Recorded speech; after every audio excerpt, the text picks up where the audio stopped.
And again, thanks for coming.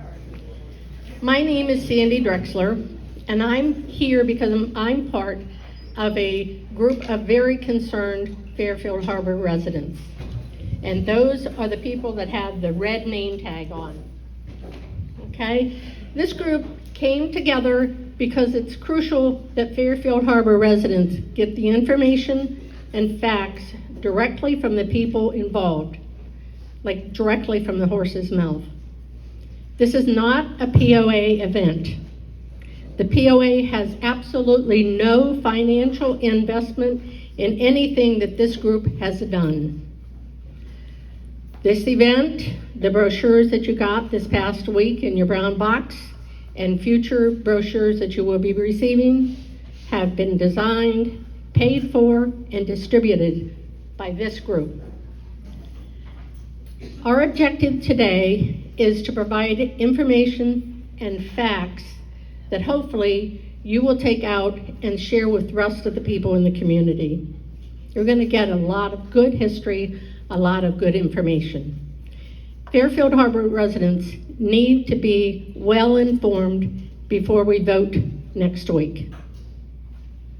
Okay, you're going to hear 4 speakers today. You're going to hear Kevin Heidel, who is another concerned resident, John Rothengas, the POA Vice President, Bill Drexler, Chairman of the Harbor Club Committee, and Phil Hewitt, the POA President. The speakers have asked that all questions be held during their presentations. They want all their information to get out as clearly as possible. After Phil is done with his presentation, we're going to have a talk to the speakers session. And Phil and Kevin will be over here at this table, and John and Bill will be at that table. And they're here to talk. There's a cake back there and water that everybody's can share or have after the presentations. And finally, have something that I really wish I didn't need to say, but none of these speakers, nor any of us with red name tags, came here today to be attacked. So listen carefully to all the facts, mingle, and please enjoy this day. And next is Kevin.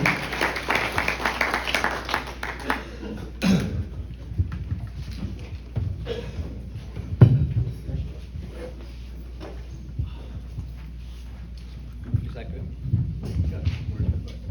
Oh. All right.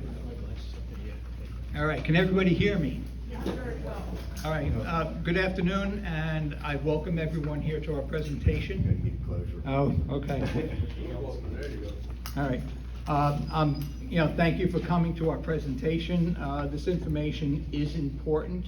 You're going to hear some information here from me that has never been presented before.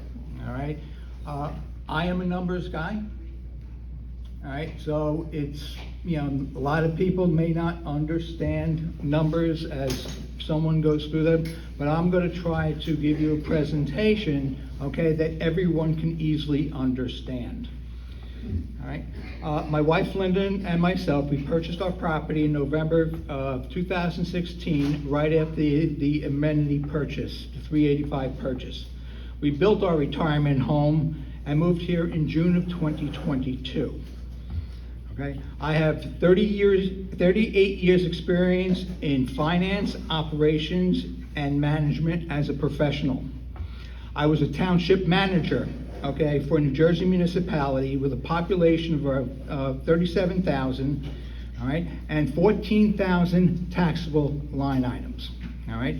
That's about 5 times as big as Fairfield Harbor, all right, and 10 times the size in population. All right. Most recently, I was a deputy director of a New Jersey state division that provided fiscal oversight to over 1,000 local government entities that included counties, municipalities, fire districts, and authorities. Okay. New Jersey is one of the strictest states in the country for oversight of this type for local government entities. All right. I began looking at everything back in November when everything seemed to kind of get out of hand and messages were put out there. And as a finance guy, you know, I'm looking at these comments. Okay, all right, I'm looking at these comments, all right?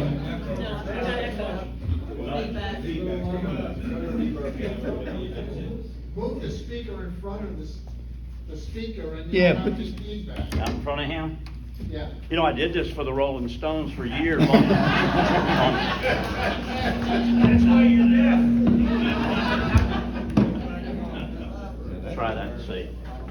All right, 1, 2, 3, how was that? No, you got that echo. Try it and see. Go ahead. Let me- Okay, 1, 2, 3, how's that? Is that good? Yeah, turn the reverb down. Okay. Turn the reverb down one. I did. Treble up. Okay. All right. Always a technical difficulty. No need reverb unless you plug. Reverb all the way off.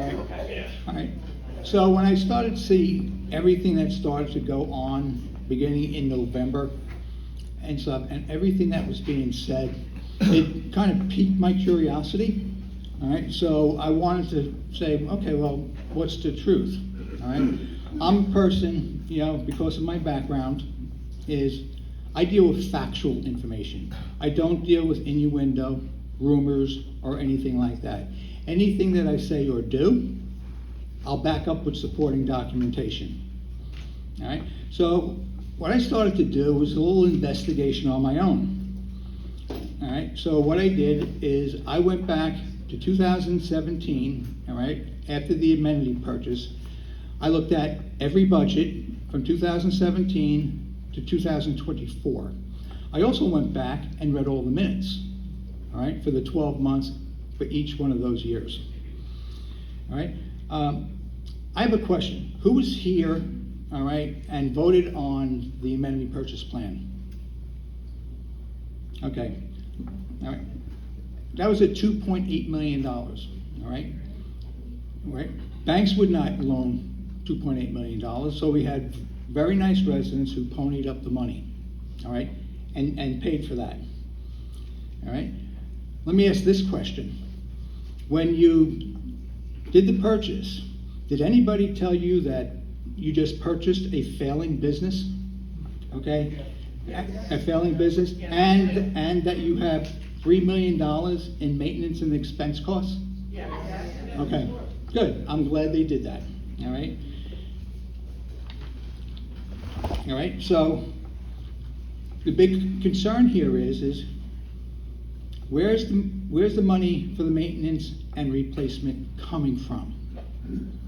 All right, in 2017, all right, there was a dues increase of $100. That $100 generates $280,000 a year. And what I'm going to do is everyone, where's the money going? I'm going to tell you exactly where that money went. All right, so I'm going to start off, first of all, even before I do that, does everybody understand the concept of dues and non-dues income? Yes. Okay, so everybody was aware that you can't use POA dues to pay off the amenity loan. So everybody knows that, all right? So what I'm going to do is I'm going to take you through, all right, what happened each year, all right? So they raised 208, before I do that, I'm just going back, all right? Even before that, I'm going to explain this to you, and then I'm going to get into the dues stuff, all right? So you inherited, okay, a failing operation and stuff, and the only thing that could really pay off that loan was non-dues income. Non-dues income comes from the golf course and the restaurant, and all these other line items, admin fees, they could be, fines collected, it could be receipts that you get for the rental of the marinas, all right? So you're getting a whole class of non-dues income, all right? Now remember, you can't pay off the loan with dues income, all right? So let me tell you what happened here, all right? And I'm gonna go through each year. In 2017, non-dues income collected was $885,000. Okay, between what they collected in amenity fees or for many operations, the cost, and what they had to do for the loan payment, all right, that comes to better than $1.3 million, all right, which is about a $450,000 deficit, all right. In 2018, all right, they collected $928,000, all right. The amenity expenses and the 385 loan came to close to $1.2 million, all right. 2019, they collected $927,000, over $1.2 million in expenses. In 2020, they collected $1.1 million, all right, and close to $1.4 million, okay, in expenses for the amenities and for the loan payment. Okay, in those 4 years, that came to a deficit of very close to $1.3 million. All right, so that's what you're sitting with there. All right, now, in 2021, all right, when Phil and John came on the board, all right, here's the numbers. In 2021, they collected $1.5 million, all right. The expenses for that, between the operational costs and the loan payment, all right, was close to $1.4 million, comes to about $160,000 to the good. All right, in 2022, they collected $1.7 million, all right, with expenses of 1.5 or so, and it's roughly about $186,000 to the good. In 2023, they collected $1.8 million, okay, in non-dues income. All right. However, all right, due to, you know, and this is an accounting term, all right, where they had to what's that word again? Thank you. Reclassify, okay, certain expenses. All right. So because of that reclassification, all right, they came down to roughly about $140,000 in the hole. Over the 3 years, okay, if you were to take a look at that, okay, the board was in the good $212,000. All right, that comes out to, okay, in the previous 4 years, an annual loss of roughly about $320,000. Okay, and under the new board, it came to being in the black $70,000. All right, that is a clear turnaround, okay, of a failing business. All right, so now what I want to do in total, all right, for the previous 3 years, 2018, 19, and 20, they collected just shy of, say, $3 million with expenses, okay, of over $3.8 million. All right, in the 3 years, okay, under Phil and John and the rest of the board, they collected $5.1 million, all right, and expended 4.5. So if you look at the difference in the 3 years from previous boards to this board, all right, they increased, all right, the revenue $2.1 million. And you want to know what that expense was over that time, the increase in expense? $705,000. So they increased the revenue 70%, all right, with only a 20% increase in the expenses. So they have a 50% increase over those 3 years. All right, so now what I want to do is I want to go through for you. Let me ask you something. Does everybody understand what I'm saying? Yes, and you're talking specifically about non-dues money, right? Yes, non-dues money. I'm not even going to touch the other, but I'll make a statement about that. All right, so let's take a look. All right, you had one increase in 2017, all right, of $100, all right. We collected $280,000, all right. The capital expenses, and capital expenses are such thing as, number one, they had to lease equipment because they didn't have equipment. That's roughly about $140,000. All right, they did some engineering work for the clubhouse, $45,000. All right, and they did some bulkhead patching. All right, So they spent roughly $235,000. All right, so they were in the good, $45,000. So they didn't overspend that year. In 2018, you still take that $280,000, all right, and they expended $414,000. That put them in the hole, $134,000. In 2019, again, they collected the $280,000. All right, and then they had, again, you had the boat launch, all right, you had upgrades to the Harbour Point golf path, all right, they did some minor repairs on the shoreline, all right, and basically that came to, and I didn't write this, oh yes, it came to that they overexpended another $41,000. In 2020, all right, again, you collected $280,000. All right. Well, again, they had the clubhouse demolition. All right. They did some minor repairs to the shoreline cart path. All right. And then they had to do some irrigation. All right, for the golf course. All right. That comes up to $225,000.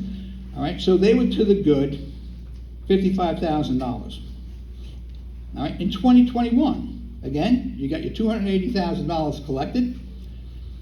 All right, and they expended $340,000. All right, and that comes out to basically $60,000 overexpending. Okay, the dues that you put in.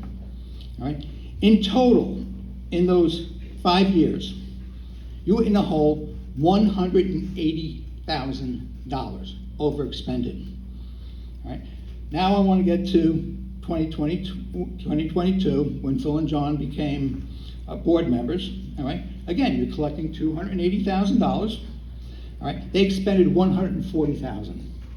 All right, leaving them positive $140,000. In 2023, all right, $280,000. They expended $370,000. All right, so they're in the hole, but they still had money from the previous year to be able to do that. All right, now in 2024. You still had that $280,000, right? All right, but then you also had, all right, your increase, which was 200. The increase total $220 something dollars, $222 was the increase. 122 of that, okay, is going to do the repairs. All right, so in essence, what we have is for the first year, in this year, we have $621,000 to do repairs. All right. When you look at the 2024 budget, there's roughly about $471,000 of that they're going to spend. All right. So they're going to have about $150,000 left over there.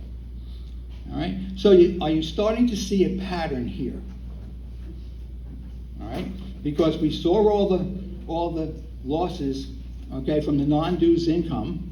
All right, we saw the over expenditures, all right, on capital expenses, all right, and when you take a look at the total for the 3 years, all right, they're roughly $50,000 to the good over those 3 years. So they have not expended, okay, over their means. All right. So let's take a look at the dues, okay? Let's start off with 2016. No increase, okay? I also discussed the $100 increase to everyone and where that money went to. In 2018, there was no increase. However, there was a $100 special assessment, okay, for Florence, if everybody remembers that. All right, and not special assessment. Yeah, it's not a special assessment, okay, but it was specifically there to offset the cost of Florence. It was a one-time shot. All right. So let me tell you about Hurricane Florence. Hurricane Florence, okay, they collected $280,000. All right. Our deductible on insurance was $600,000. All right. In addition to that, all right, there was about $270,000 in additional costs. All right. So you had $850,000, okay, in cost, you collected $280,000, leaving a difference of $570,000 where the money didn't come from. All right, the money wasn't there. All right, so you wonder, okay, if we're losing all this money, how do we operate? Well, you operate because you're keeping collecting dues. All right, and I even went back. Here's an example. Okay, I went back into the records from say 2013 to 2017. All right, and the way they were able to do that, okay, in some cases was they went out for a line of credit. All right, so they had a budget, they did their expenditures, they did not have the cash flow for the last 3 months, so they had to go out and get a line of credit. All right, so in essence, when you add everything up, all right, in those years from 17 to 2021 or 2021, all right, you had a loss of $2.3 million. All right, so now let's go into your next increase. Your next increase was $75. That $75, okay, generates $210,000 a year. Well, now we're 5 years into that, so that money, you collected $1 million, helps to offset that $2.3 million, okay, where there was no funds for. All right, so how do we still continue to operate? Okay, is that while we were losing money, all right, what's happened here now is that, again, we didn't collect the money, we had expenses, we had a failing business, all right, and if you take a look at how we have gotten better, we have gotten better because, from 2021, okay, to 2024, or 2022 to 24, all right, basically what we've collected, all right, was enough basically to cover. So we had a $2.3 million deficit, we collected $1.1 million, and a lot of that is now offset because they increased over 3 years $2 million. All right, so when people turn around and say, all right, that we're losing $1,000 a day, because that's a rumor that's out there. We're losing $1,000 down the golf course. Okay, that information, yeah, that was correct between 2017 and 2020. All right, we are not losing money because we've increased revenue. All right, and now for these 3 years, instead of being in the red, millions of dollars, we are now showing a positive, and we're in the black. All right. On the golf course? What? On the whole non-dues amenities piece of it, which includes the marinas, which includes the golf course, and includes the restaurant. All right. Now, I'm not saying that, there's still work to be done because, when you're dealing with finances, it's continuous, all right? Because we all know things change. Florence drastically changed what happened here, all right?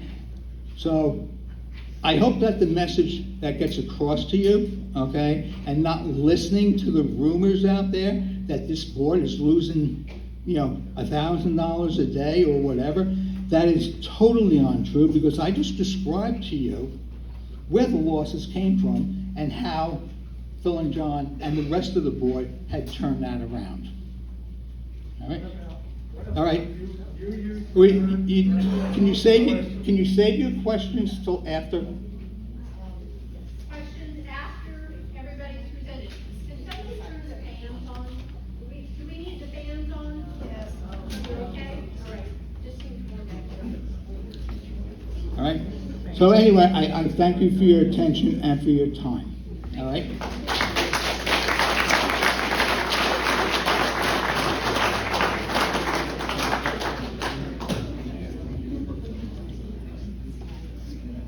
All right, now your head's exploded for numbers. I'll give you 100 more. No, I'm not. Good afternoon. I'm John Rothengas, your Vice President. Thank you for supporting us today. I'm gonna describe how we're able to turn the financials around. The question is, how many people here own a business? All right. The quite a few. If you own a business, you have your own business bank account, and you most likely have one or two of your own personal accounts that are separate from that. In 2017, when Fairfield became owners of the 385, the entire amenity budget was merged with the POA budget. The result of combining the budget did not allow the board to monitor the financial performances of the golf course or the Harbour Point restaurant separately. As Kevin outlined in his presentation, the results in not being able to determine the profitability resulted in $2.3 million in expenditures on an average of $460K loss per year due to the fact of not having enough revenue. As a result, Phil and I needed to address this problem immediately because we couldn't sustain this course. We decided we would separate the revenue and expenditures from the golf course and the Harbour Point restaurant into their own financial statements so that we could determine the financial performance. Now, this was a difficult task because you had to go through every revenue and expense account on your whole chart of accounts, and you have to separate them now into 3 separate entities, and they roll up into one summary. As a result, now we can better manage the golf course, restaurant, and the POA financials individually and respond to changes to improve them because you look at them as separate entities and not one big mess, okay? They still roll up to a summary so that you can look at your overall business, but you have a separate tab for each one so that you can look at them and say, what are we doing right? What are we doing better or worse than last year? And how can we improve it? The results for our 3 years on the board have shown a measurable improvement where we didn't overspend, to the rumors, our capital expenditures and for the amenities. Now combined, that's currently over $300,000 in a positive versus $2.3 million in loss, which is a $2.6 million turnaround, which is pretty good. In 2025, we're going to break out all the landscaping business in a similar function, create a 4th tab for that, because it's $500,000 annually, and we want to separate that so that all 4 entities can financially be efficient and still roll up to the grand summary of all 4 entities for the overall. Okay. To summarize, we've taken the largest expenses in the budget and drilled down to each cell, to each one of them to improve on the financial performance in each area.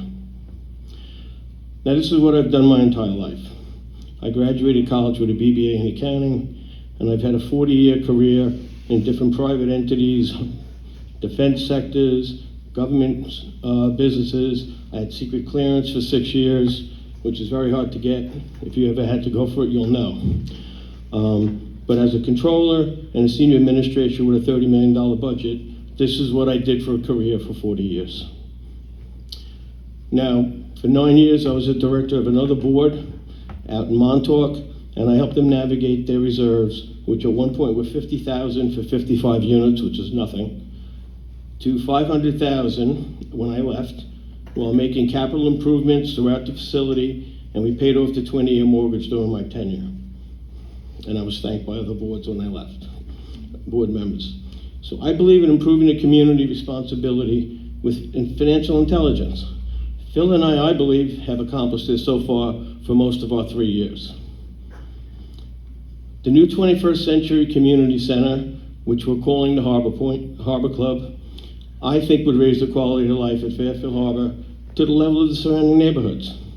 If you've gone to Carolina Colors, you've gone to Taberna, you've gone to Riverbend, you've gone to Minnesota, everybody has nice community centers, and most of these are like 400 or 500 people. We have 2,000 homes. We've outgrown this firehouse, as I call it. Okay, this can be done with minimal investment while increasing our property's equities for the future, improving the quality of life for all age groups, and attracting new owners who will participate in the community. This is why I was elected to the board in the first place. Prior boards have approved the budget for this project and 3 one-time increases of $100 a year, and this year was the last year of that. We intend to complete this project in the near future. I like to finish projects I started. That's my MO, okay? My dad used to say, you put on this earth for a reason. You leave it a better place than when you were born. And I firmly believe that this community center, when it's finished, will make Fairfield Harbor a better place to live here and long after I'm gone for all who live here. Thank you very much, and Bill will give you a better understanding of the rest of the Harbor Point piece. Okay, thank you.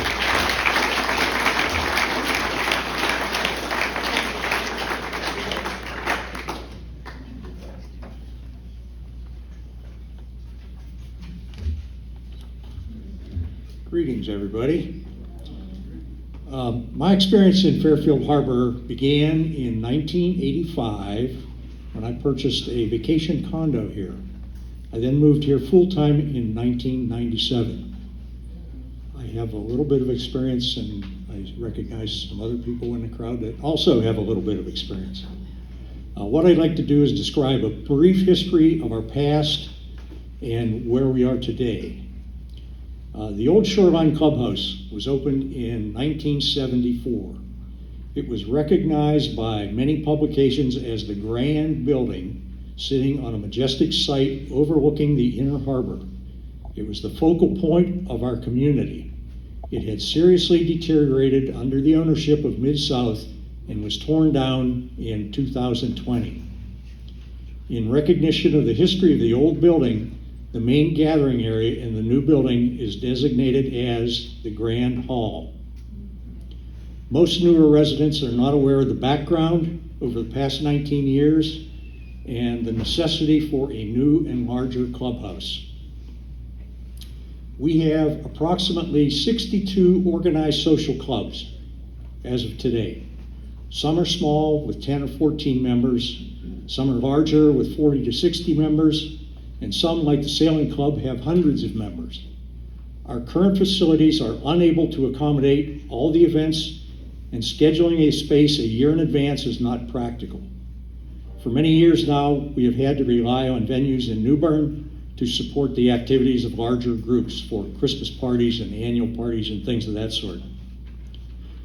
In 2005, the Shoreline Clubhouse was then owned by Mid-South, and it was closed. The POA board developed a specific list of requirements for new amenities and spaces to satisfy our needs then and well into the future. Our firehouse, I'm going to refer to this building as the firehouse, was outdated as well and did not meet the needs of our growing community or the volunteer fire department. In that same year, the POA hired architects, and plans were developed to do a major renovation and addition to this building, which would become our community center. The new firehouse would be built to the north over there in a separate building to accommodate moving the firehouse out of this building and over there. This would be the new community center, this total 7,200 square foot building. Construction bids came in for that project, that promotion, and the cost of that was about $2 million.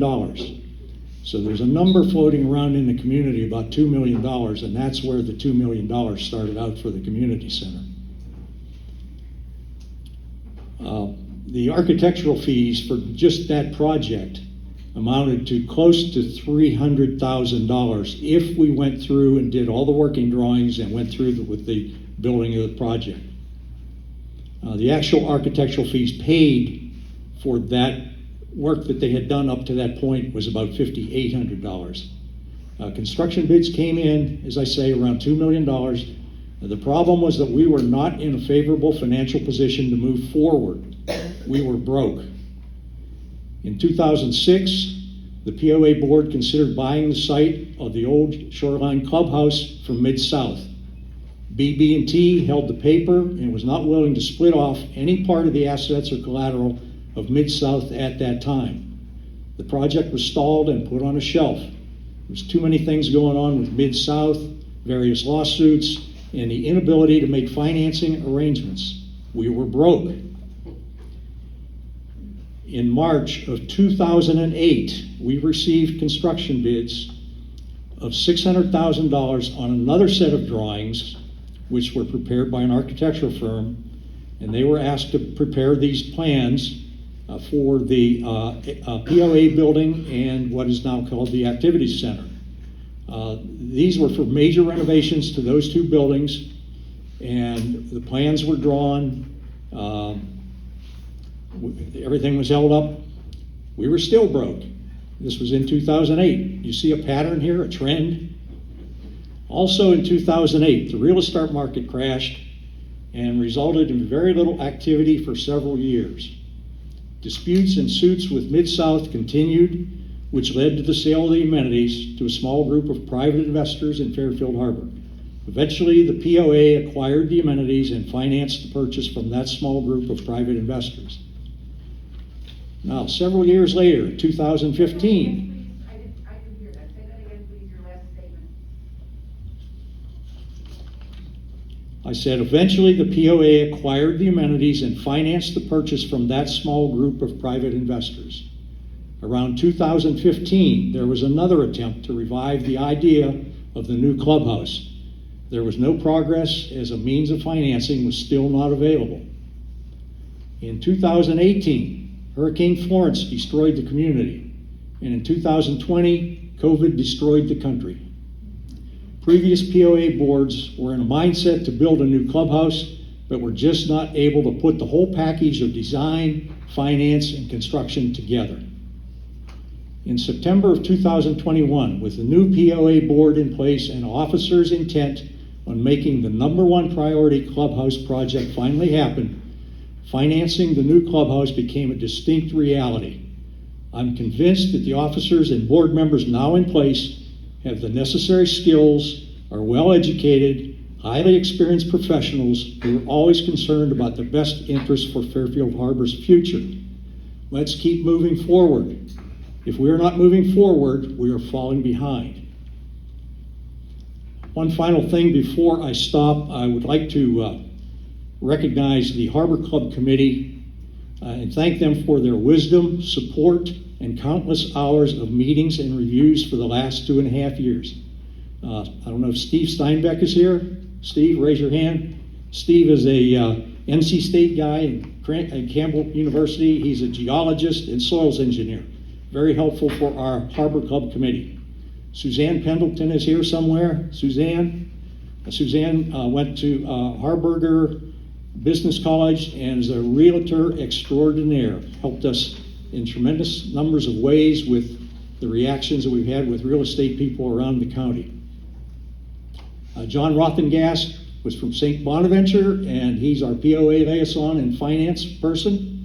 And again, I'm Bill Drexler, a Bachelor of Architecture from Ohio State, and Harbor Club Committee Chairman. And I would like to thank all of the POA board members and officers just for their support in this project. If you are interested in discussing more details about some of these projects over this 19-year period of wishing and hoping, I will be available on the sidelines after this meeting breaks up. And now I'm going to ask Phil to come up and put this meeting to rest.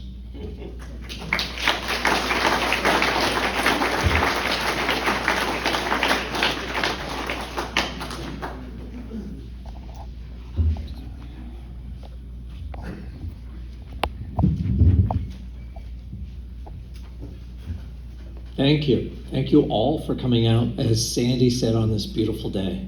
I know there was a lot of other things we could have done, but it's important that you know John and I are and have been committed to 6 objectives. We refer to this as the vision. First, the Harbor Club and Amphitheater at Pelican Park will be completed by the summer of 2025.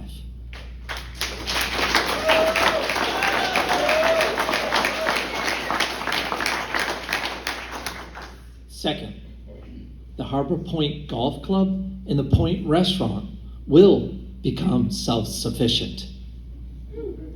In 2017, the golf course and the restaurant cost each lot owner over $235 of their dues. Okay? In 2023, we got that amount down to $30 per lot owner to have a golf course and restaurant in your backyard. Wow.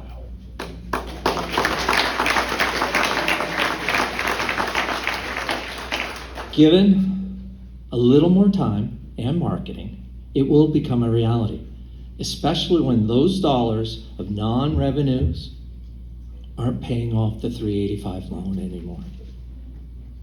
Our 385 infrastructure, it was number 3, to be repaired and improved. We completed Birdland Marina, started the shoreline seawall, and finished 4 cart paths on the active golf course by using economies of scales for this land. It was not ideal, but we got it done. Now that actual funds are allocated specifically for the 385 instead of siphoning off from other maintenance issues, we will put in place long-term contracts to finish the shoreline marina, the finger docks, the remaining seawall, and the cart paths. 4th, fiber network will go live this summer at our entrance. Okay? This means we will always know who is coming in through our gates via technology. Over time, we will have visibility and control of all of our common areas from one location. As our community grows, we will be ahead of the curve. The 5th one was increase our reserves in insurance umbrella policies to reflect a neighborhood that faces coastal risks.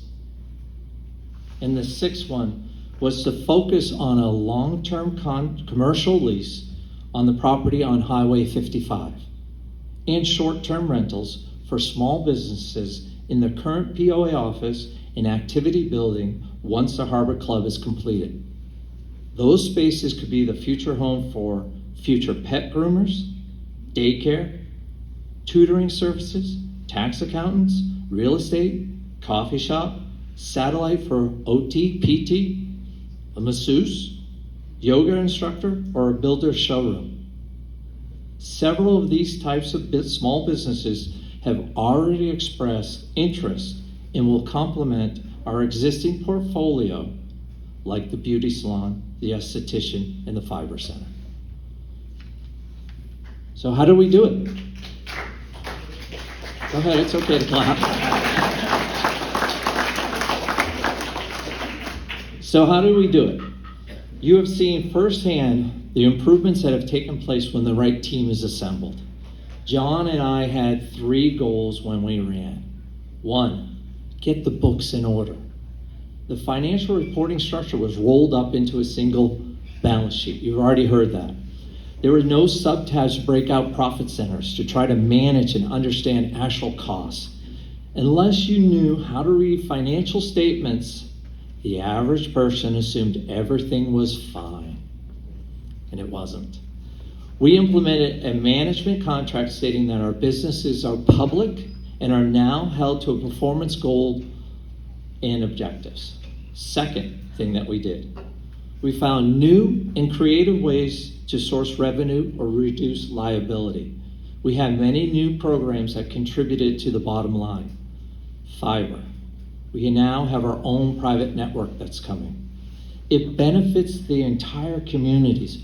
Homes can't function today without water, electricity, and the internet.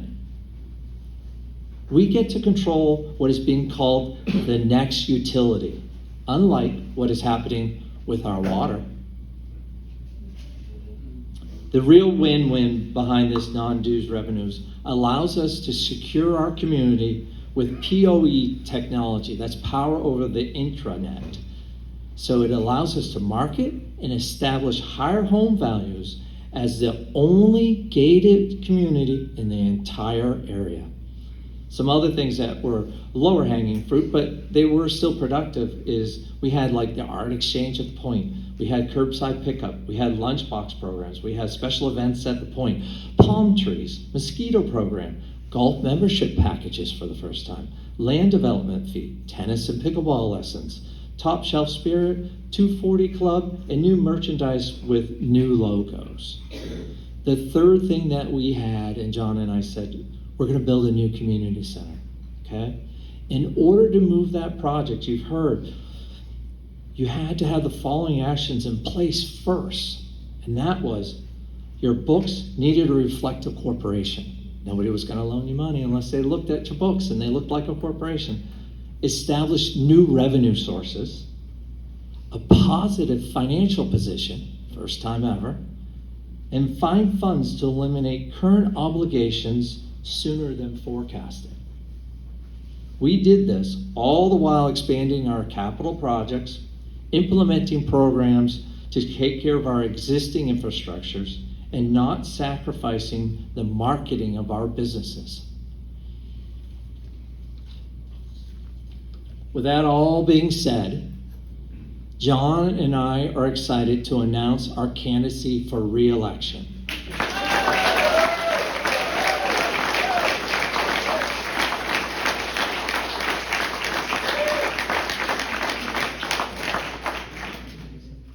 You might ask, among all this controversy, given this thankless volunteer position with so many nasty untruths hurled at us by people hiding behind their keyboards, why? Because we love the harbor. We live here, and the job isn't finished. Plus, if you know me and John, we don't scare easily. And we see the bigger picture. Nothing will distract us from completing this vision. We are the executives you need going forwards. We have assembled the best team to accomplish our next goals for Fairfield Harbor. The same two people who negotiated the terms with the architect, the builder, the bank, the fiber company, management, and security need to be in place to carry out the vision, or you will have chaos. Management continuity is vital at this time. For those of you who don't know me, I was an executive for a nationwide healthcare company with over $1 billion in annual sales. As a senior level manager, I was responsible for a $45 million territory. This comprised of multiple states and hundreds of employees in a highly specialized field. The broad description of the position encompassed budgeting, forecasting, strategic growth, personnel, acquisitions and mergers, real estate purchases, build-outs, negotiations of lease agreements, and employee career development while maintaining historical EBITDA, which basically means profits. Who was that company, Phil? What's that? Who was the company? I'll talk to you afterwards.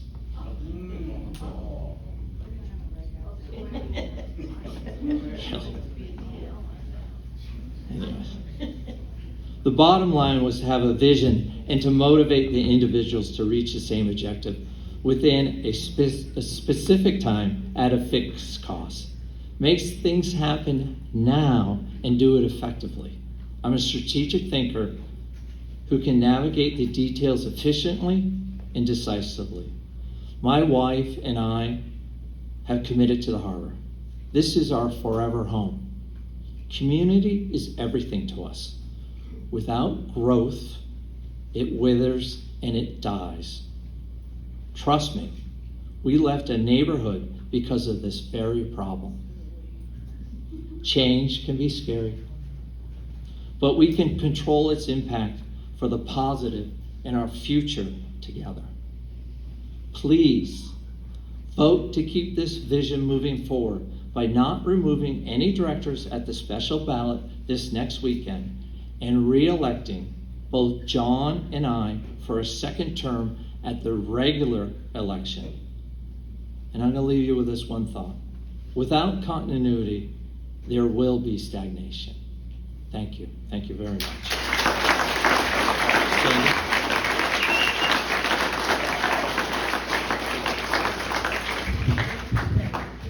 Okay, as we said at the beginning of this meeting, get together, John and Phil and Kevin will be over here for anybody who wants to come and talk to them, and Bill and John will be over there for anyone who wants to come up and talk to them. There's cake and water, and thank you for coming. Bye.